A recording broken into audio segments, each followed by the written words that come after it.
জয় জগন্নাথ। জগন্নাথ প্রভুর রথযাত্রা উপলক্ষে একটি পাখা অর্ডার পেলাম। হ্যাঁ বন্ধুরা, তো যাই হোক, চলো এবার কাজটি শুরু করা যাক। এই যে কার্ডবোর্ড নিয়ে নিয়েছি আর এই ঝুড়ির সাহায্যে সবগুলো আমি গোল করে কেটে নিয়েছিলাম। আর এই গ্লু গানটি কিনে নিয়েছিলাম, এরই সাহায্যে এই আঠা ভরে আমি ওই কার্ডবোর্ডগুলোতে আঠা চিপকাবো যাতে দুটো একসাথে জয়েন্ট খায়। তো সুন্দর করে এখন কাজটি শুরু করতে হবে, তারই জন্য দুটোর মধ্যে একটু ব্রেক পুঁতে আমি ভালো মতন আটকে নিচ্ছিলাম। এরই মাঝে আমি একটা কঞ্চির লাঠি ঢুকিয়ে ভালো মতন গুনোর তার দিয়ে পেঁচাবো, তাই বলে ফুটো করা হচ্ছে।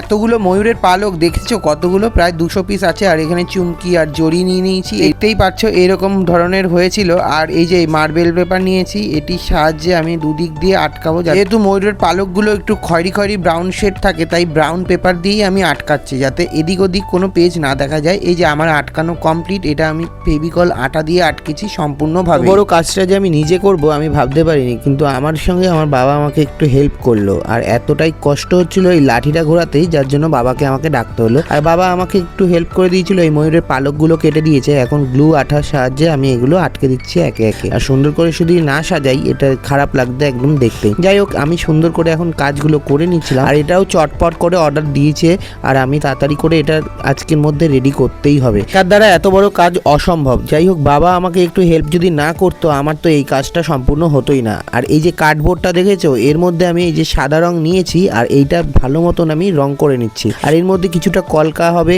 লেখাও হবে, আর জগন্নাথের মুখ হবে। কার্ডবোর্ডটা তো রং করা কমপ্লিট, এরপরে আরো একটি কার্ডবোর্ড আমাকে রং করতে হবে। আর এই রংগুলো করার পর একটু শুকিয়ে নিচ্ছিলাম। আর আমার বিছানার অবস্থাটা কি হয়ে গেছে দেখো, না অপরিষ্কার থাকলেও কাজটা কিন্তু একদম সুন্দর হয়েছে। দেখো কত সুন্দর লাগছে না। এরপরেও আর একটু কাজ আছে, এই বোর্ডটারও রং করেছিলাম, তার উপরে আমি একটা জগন্নাথের স্কেচ করে নিয়েছি। আর অ্যাক্রিলিক কালার নিয়েছিলাম, সেটাকেই ভালো মতন আমি রংগুলো করে নিচ্ছি। আর জগন্নাথের মুখটা যদি না আঁকি তাহলে একদম দেখতে খারাপই লাগবে। তো সুন্দর করে এই জগন্নাথের মুখটা আমার কমপ্লিট হয়ে গিয়েছে। কেমন হয়েছে অবশ্যই জানাও। হাতে এই জড়িগুলো রয়েছে, চারিদিক দিয়ে ডিজাইনগুলো করবো। আর এই দেখো ফাইনালি আমার কাজটা কমপ্লিট হয়েছে। অবশ্যই তোমরা জানিও কেমন হয়েছে। তোমার সুন্দর পাখা নিতে চাইলে অবশ্যই আমার সাথে যোগাযোগ করো, কিংবা যে কোনো সাজানোর কাজ ক্ষেত্রে আমার সাথে যোগাযোগ করতে পারো। আর কিভাবে কি কাজটা করলাম সম্পূর্ণ তোমাদের দেখালাম, শেয়ারটা করলাম।